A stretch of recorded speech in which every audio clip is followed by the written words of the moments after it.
This is the park.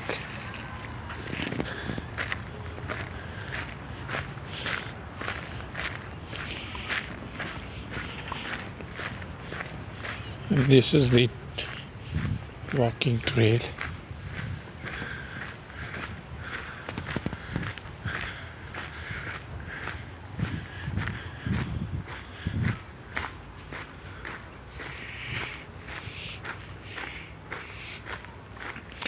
So you can get the actual forest experience in the city park.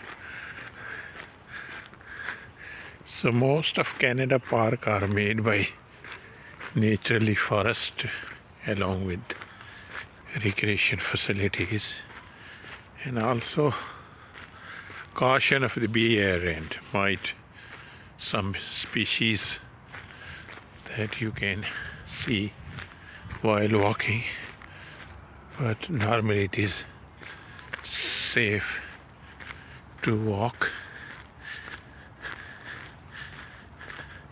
So very big and natural trees, they never cut it, like keep it as it is.